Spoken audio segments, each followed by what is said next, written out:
Hello friends, क्या हाल चाल है। आई थिंक आप लोग ठीक है। तो दोस्तों, आज मैं आपके लिए यहाँ पे काफ़ी इंटरेस्टिंग सा एक वीडियो लेके आया हूँ, एक टॉपिक लेके आया हूँ जो कि अक्सर हमको परेशान करता है कि अपॉर्चुनिटी आफ्टर एमएससी।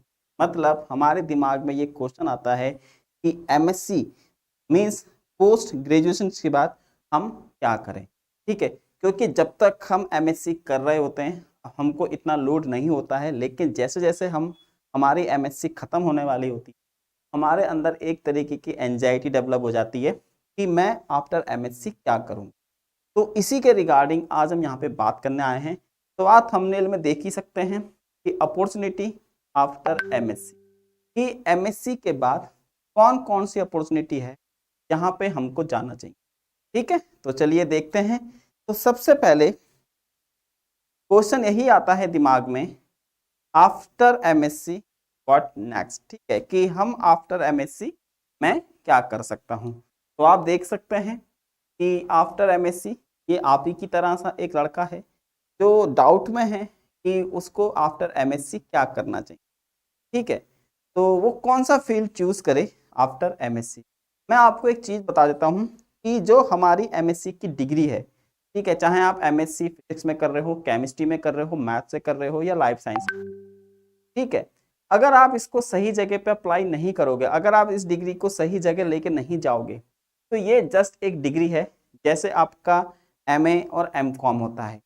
मान लीजिए आप मार्केट में जॉब लेने जाओगे तो आपको वही जॉब मिलेगी जो एक एमए और एक एमकॉम वाले को मिलती, क्योंकि उसको फर्क नहीं पड़ता कि आपने एमएससी क्या है, फिजिक्स में क्या है, केमिस्ट्री में क्या है, मैथ्स में क्या है, लाइफ साइंस में।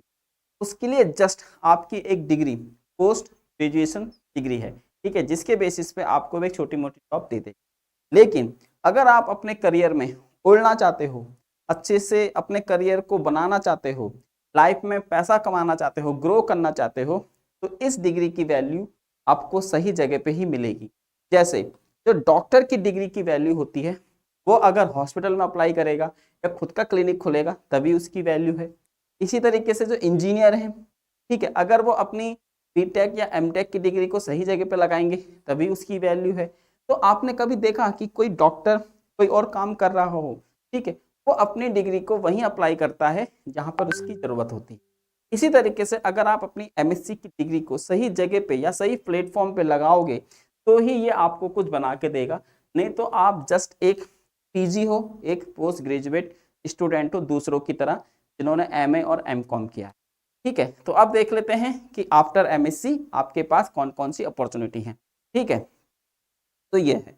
तो आप देख सकते हो कि आफ्टर एमएससी यहाँ पे मैंने आपको एक चार्ट बनाया हुआ है।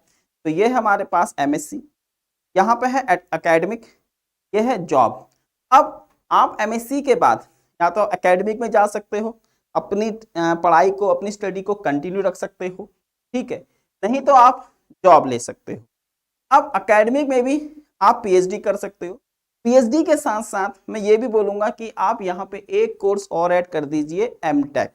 ठीक है, आप एमटेक भी कर सकते हो। मतलब एकेडमिक में आप एमएससी के बाद एमटेक और पीएचडी कर सकते हो। वो कैसे करेंगे मैं अभी आपको बताऊंगा। जॉब में भी आप देख सकते हैं आपके पास 3 तरीके की जॉब्स हैं। ठीक है, तो अगर आप यहाँ पे देखेंगे, एक जॉब आपके पास है यहाँ पे असिस्टेंट प्रोफेसर, दूसरा है साइंटिस्ट और तीसरा है अदर्स। अदर्स में पीजी के बाद जो भी जॉब्स होती हैं, चाहे एसएससी हो, रेलवे हो, बैंकिंग हो, जिस भी आप सेक्टर में जा सकते हो आप अप्लाई कर सकते हो। ठीक है, लेकिन हम यहाँ पे मेनली 2 जॉब्स के बारे में बात करेंगे, असिस्टेंट प्रोफेसर और साइंटिस्ट के बारे में। ठीक है, तो मैंने आपको बताया कि आफ्टर एमएससी आपके पास 2 तरीके का ऑप्शन है, या तो आप जॉब चुन सकते हो या एकेडमिक चुन सकते हो। एकेडमिक में अगर आप आते हो तो आप एमएससी एमटेक या पीएचडी में अप्लाई कर सकते हो। दूसरा, अगर आप जॉब ही चाहते हो तो आप असिस्टेंट प्रोफेसर और साइंटिस्ट में अप्लाई कर सकते हो। ठीक है, तो ये मैंने आपको बताया। अब कैसे आप कर सकते हो, कौन से एग्जाम्स आपको देने पड़ेंगे इस चीज के लिए, वो मैं आपको बता देता हूं। तो आप देख सकते हैं यहां पर मैंने कुछ लिस्ट बना रखी है, list of national level exams, जो हमारे ऑल इंडिया बेसिस पे जो एग्जाम्स होते हैं उनकी कुछ लिस्ट है। जैसे कि पहला एग्जाम है आपके पास CSIR UGC नेट। ठीक है, तो हमारी एक बॉडी होती है, इंस्टीट्यूट है CSIR UGC नेट, जिसके थ्रू आप यहाँ पे असिस्टेंट प्रोफेसर और जेआरएफ ले सकते हो।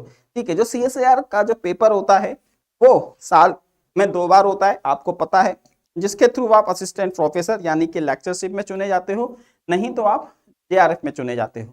ठीक है, उसके बाद है OCES बार्क। तो बार्क में आप एज ए साइंटिफिक ऑफिसर यहाँ पे अपॉइंट हो सकते हो, जॉब कर सकते हो, तो यहाँ से आपको जॉब मिल जाएगा। उसके बाद है हमारे पास पैट।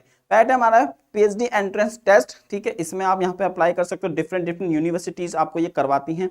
अदर पीएचडी एग्जाम, जैसे मैंने आपको बताया DU अलग से अपना पेपर कंडक्ट कराता है पीएचडी का, GNU भी अलग से अपना एग्जाम कंडक्ट कराता है पीएचडी का, इसी तरीके से AMU, मतलब कुछ सेंट्रल यूनिवर्सिटीज और कुछ स्टेट यूनिवर्सिटीज अपने अपने पीएचडी के भी यहाँ पे फॉर्म अप्लाई करती हैं, आप उसके थ्रू पीएचडी कर सकते हो। फिर आप देखोगे गेट। ठीक है, अभी मैंने आपको बताया था कि अगर आप एकेडमी में जाते हो तो आप एमटेक भी कर सकते हो, तो गेट के थ्रू आप एमटेक भी कर सकते हो। एमटेक अगर आप करोगे तो आपको यहाँ पे स्टाइपेंड मिलता है, जो कि होता है आपका 12,400 रुपये। ठीक है, तो आप यहाँ पे गेट के थ्रू अपना एमटेक भी कर सकते हो, और साथ ही में आप पीएचडी भी कर सकते हो, और प्लस PSU यानी कि पब्लिक सेक्टर अंडरटेकिंग में भी आप जॉब कर सकते हो, जिसमें आपका इंडियन ऑयल आ जाएगा, रेलवेज आ जाएगा, कोल इंडिया आ जाएगा।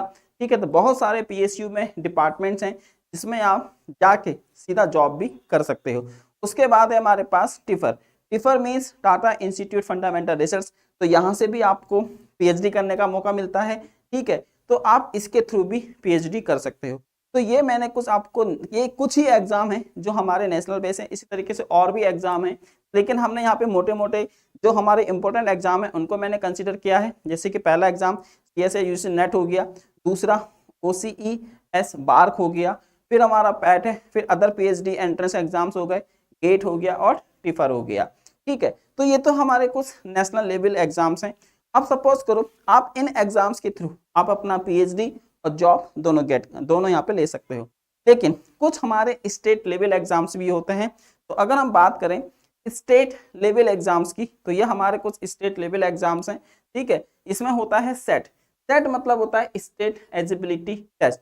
अगर आप अपनी स्टेट में ही असिस्टेंट प्रोफेसर बनना चाहते हो, सपोज करो अगर आप राजस्थान से बिलोंग करते हो तो आप RPSC सेट एग्जाम दे सकते हो। अगर आप राजस्थान का सेट क्लियर कर लेते हो, RJ सेट जिसको हम बोलते हैं, तो उससे आप राजस्थान के अंदर, ठीक है, उस स्टेट में असिस्टेंट प्रोफेसर ज्वाइन हो सकते हो। इसी तरीके से MS सेट होता है, MS सेट होता है महाराष्ट्र, है ना, महाराष्ट्र सेट, तो उसमें आप दे सकते हो। तो यहाँ पे मैंने कुछ स्टेट लेवल एग्जाम आपको बता रखे हैं। जैसे पहला है MS सेट, तो MS सेट का मतलब है महाराष्ट्र सेट। ठीक है, तो महाराष्ट्र में असिस्टेंट प्रोफेसर ज्वाइन कर सकते हो। उसके बाद है K set Karnataka set, West Bengal set, G set मतलब गुजरात सेट, और AP set Andhra Pradesh set. तो इस तरीके से आपकी स्टेट में होता ही नहीं होता, ये आप एक बार चेक कर लीजिए। इसमें UK सेट भी हो सकता है, उत्तराखंड सेट, ठीक है, इसमें HP भी हो सकता है, हिमाचल प्रदेश सेट। तो इस तरीके से बहुत सारे सेट के एग्जाम्स हैं जिसके थ्रू आप अपनी ही स्टेट में एज ए असिस्टेंट प्रोफेसर यहाँ पे जॉब कर सकते हो। तो मैं आपको बार बार बता रहा हूँ कि आपकी डिग्री की सही वैल्यू तभी है जब आप उसको सही से यूज करो। ठीक है, अगर आप मार्केट में जाओगे, किसी भी जॉब में अप्लाई करोगे, ठीक है, तो प्राइवेट जॉब तो आपको ऐसी मिलेगी, नहीं तो आपको अगर टीचिंग भी करना है तो उसके लिए भी आपको किसी स्कूल में टीचर बनने के लिए B.Ed तो करना ही पड़ेगा, और उसके बाद भी आपको टेट CTET एग्जाम निकालने पड़ेंगे। तो इतना सब कुछ करने से अच्छा है कि आप इन एग्जाम्स की प्रिपरेशंस करो, इनको क्वालिफाई करो, और एक अच्छा जॉब और या अच्छी जगह पे PhD थ्रू कर दीजिए। ठीक है, तो अगर हम बात करते हैं कि सपोज करो हमने CSIR नेट एग्जाम दिया, और उसमें अगर हम देखो, दो चीजें होती हैं CSIR नेट एग्जाम में, एक LS होता है और एक JRF होता है। ठीक है, LS के लिए लेक्चरशिप के लिए कोई अपर एज लिमिट नहीं होती है, जब मर्जी आप उसका पेपर दे सकते हो। ठीक है, उससे थ्रू आप ऑल इंडिया बेसिस पे किसी भी स्टेट में जाके एज ए टीचिंग कर सकते हो असिस्टेंट प्रोफेसर।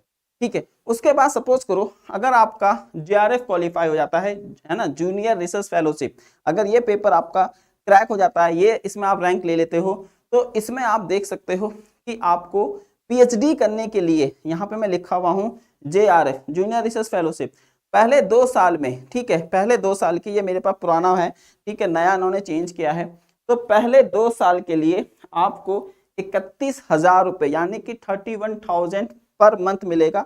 अभी नए सेशन से हो सकता है आपको ये कुछ बढ़ के मिले, ठीक है, क्योंकि इन्होंने चेंजेस किए हैं।